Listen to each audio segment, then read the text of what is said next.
So there's two things currently that has me worried after I sat down and really thought about the previous live stream for Everness.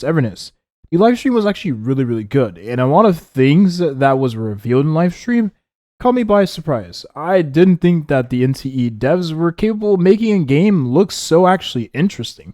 The game has a lot of features and a lot of intricacies that makes it unique from all the other gachas in the current market that also are open world. One of those things definitely being the traversal. The traversal in this game looks really, really cool with the amount of cars and the customization of the cars you can do, much like GTA. Now, the one thing that does worry me is that unlike the other games currently in the gacha market in terms of open world, this definitely does seem like the one game out of those bunch that has the worst combat system overall. For one, it doesn't have the elemental reaction system like Genshin Impact, which, in all honesty, is actually pretty fun.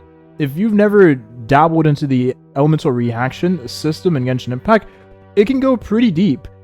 And there is a ton of different compositions that you can work around with that the average player probably has no idea. Because the combat system is very, very deep. And there is definitely a learning curve to it because of the different things you can do. Like some reactions don't react with some elements don't react with other elements. So you can have a 3-element team and force a different sort of play style with one reaction, and then utilize another element in that reaction to get more damage and get a different playstyle out altogether. Again, it goes really deep. But then you have a game like Wuthering Waves that has a combat system that's actually pretty darn good, between the parry, the dodging, just overall the flow of the combat and the pacing of it feels really darn good. And when you look at NTE's combat, it's nowhere near the depth and fluidity of Wuthering Waves. While it doesn't have the sort of complexity that Genshin Impact's elemental system has, it seems like Everness is trying to take it a step further and have these sort of different mechanics built into the elemental skills of the characters. So for instance, the character that was previewed in the live stream was able to stop the flow of time in the open world, which sounds interesting and sounds cool, but I do have to ask myself here, what purpose does it serve in the open world other than looking cool, if that makes sense? Because it sure as heck doesn't really help you move around faster, but that's just one character. Now as for the combative side, the fluidity and the depth of the combat comparative to Wuthering Waves, the combat doesn't seem like it has any sort of I want to say flavor.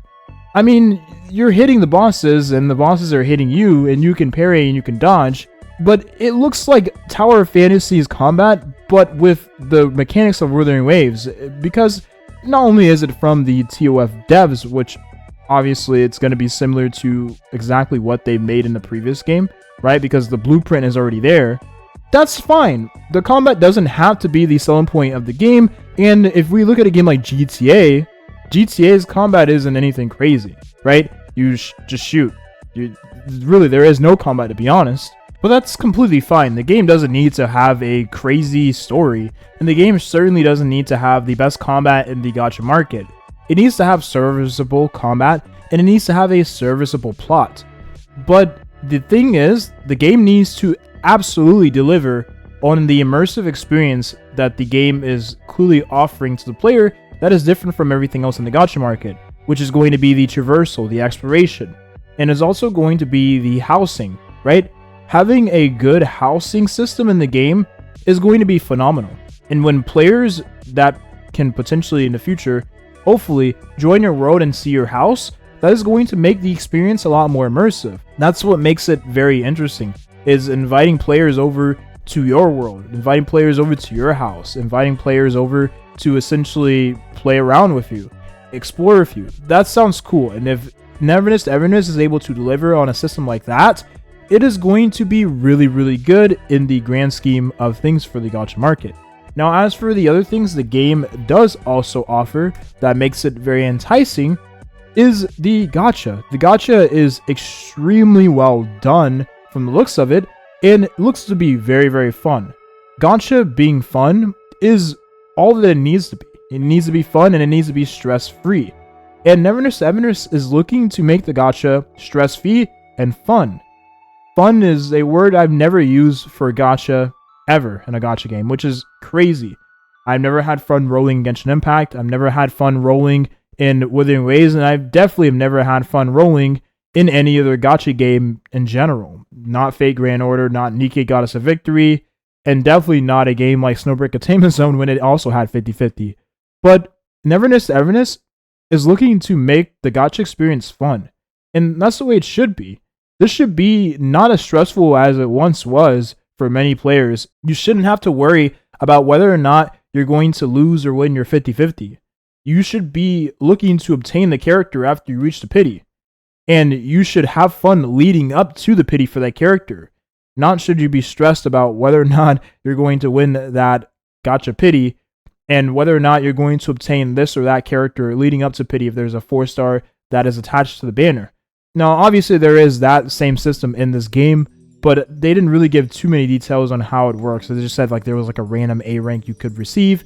Maybe there is a select amount of A ranks on that specific banner, and you end up getting that A rank from that banner, or maybe you lose to the A rank on a different banner. Maybe there's no 50-50 for the A ranks on the banner, which is actually really good. Because for the longest time, there has also been, well, not necessarily, there is 50-50 for the A ranks, 50-50 for the 4-stars. So essentially what happens was you would go to the 4-star pity, and once you reach the 4-star pity, you have a 50% chance of getting the on-banner 4-star pity character or an off-pity 4-star banner character / weapon. Depending on the game, they may just give you characters instead of weapons on the character banner, but for some games, it was characters and weapons. So if you were to win that 50-50 on the 4-star pity, you could get a 4-star character on that banner, but it was a 1 in 3rd chance for most of the games because there was 3 A ranks or 4-star characters attached to that 4-star banner pity. Not 4-star banner, but 4-star pity, right? On the banner. So there was 3 different characters. So you had a 1 in 3rd chance of obtaining that specific character that you wanted on that 4-star pity. So there is no guarantee you could get a specific character on the banner. NTE is looking to make the gacha experience fun and not stressful, which is all the player could ask for. It's a win-win for everybody. But that's it. That's all I really want to talk about in today's video. The 2 things that definitely did have me worried about Neverness to Everness was one going to be the combat in general, because it doesn't have the same depth and complexity as Genshin Impact's elemental reaction system, and it doesn't have the same fluidity and depth that Wuthering Waves combat system has.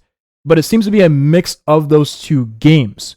And then the outside of the combat, the elemental skills, while it is nice to be able to stop time with a specified character, and that's only one character, it doesn't seem to have any other effect other than that, which will be cool the first few times, but eventually you'll have no use for it. Again, assuming that there is maybe something you can do with it, like maybe that specified character ends up being in a police chase and the police are chasing you, and maybe you're able to stop time with that specified character and you're able to get away, or you're able to fight back against those policemen or something like that. Who even knows? But other than that, it doesn't seem to be that interesting, but it does look cool, don't get me wrong. And as for the story doesn't seem to be the best in the market, but that's fine. It doesn't need to be the best, it just needs to be serviceable. Now, the way they present the story does look pretty cool, and the characters do look cute. They look fun to be around, and that's great. That's maybe all the story needs to be, is serviceable.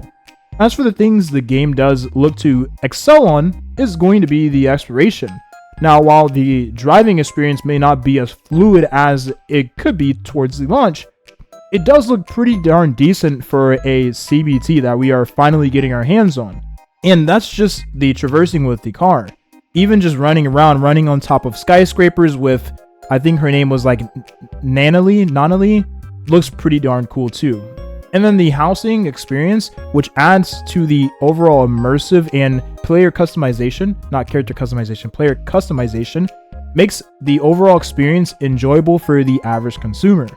So those are the things that the game looks to excel on.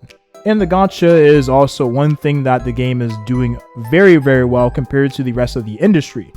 No 50-50, and the gacha looks to be fun. So I'm actually very excited for Neverness to Everness because, again, it looks like it's going to do well at what it's clearly trying to do well.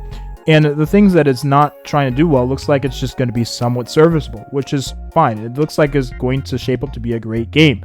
But of course, we have to get our hands on it to decide whether or not the game is going to live up to those expectations that I clearly set for myself.